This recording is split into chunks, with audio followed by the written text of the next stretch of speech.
Alright, this is Andrew Jolly with Joda Home Inspections. Today is March 21st, 2022, and we are doing a sewer scope.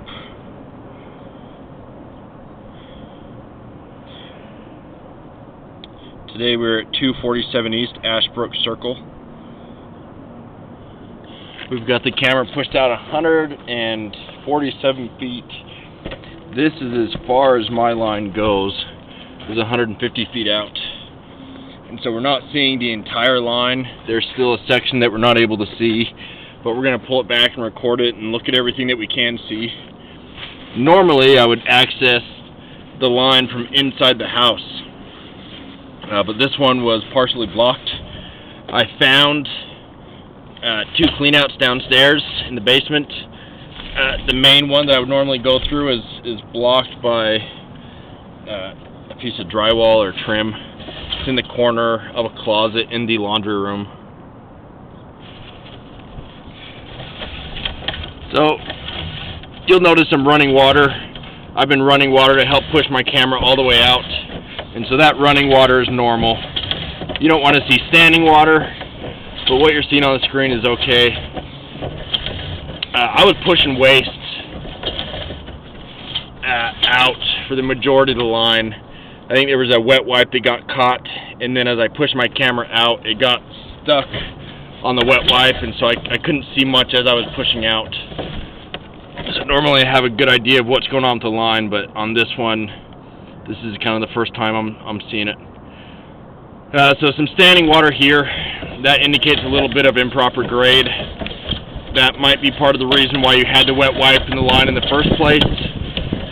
I know that this line also has a couple offsets. So all of this water that's covering my camera head, that's not a good sign. You know, where it was running, rushing past my camera head down low, that's fine. But when water builds up like that, that's a sign of improper grade. You're more likely to have blockages or backups when you have improper grade, because water has to build up to be able to carry that waste out.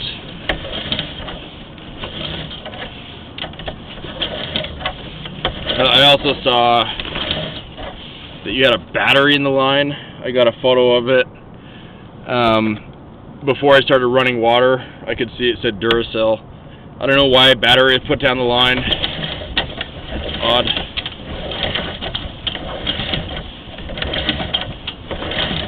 I'd recommend doing a meth test in addition to the scope. Oftentimes batteries are used. They put them in bottles and shake them up and make meth. You know, that's a big assumption, but that's just one more reason why I would recommend testing for meth.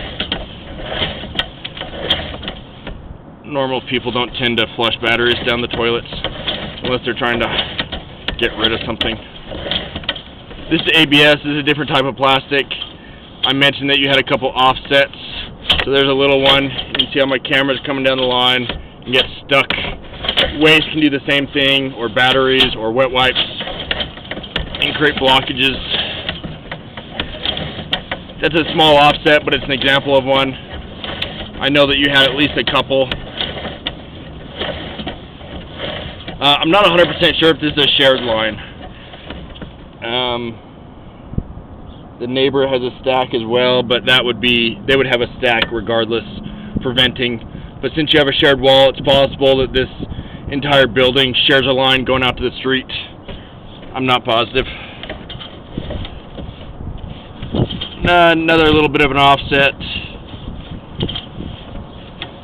Not horrible, but bad enough that waste could get stuck. I'm scoping this line through the roof.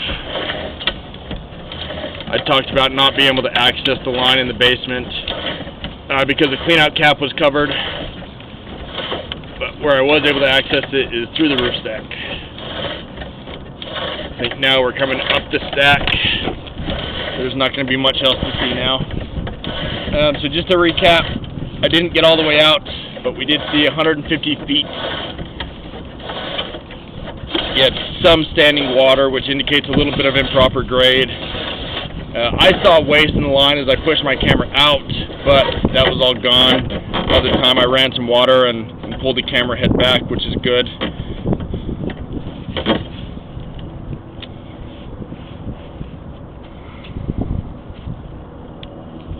I'm going to end this recording now.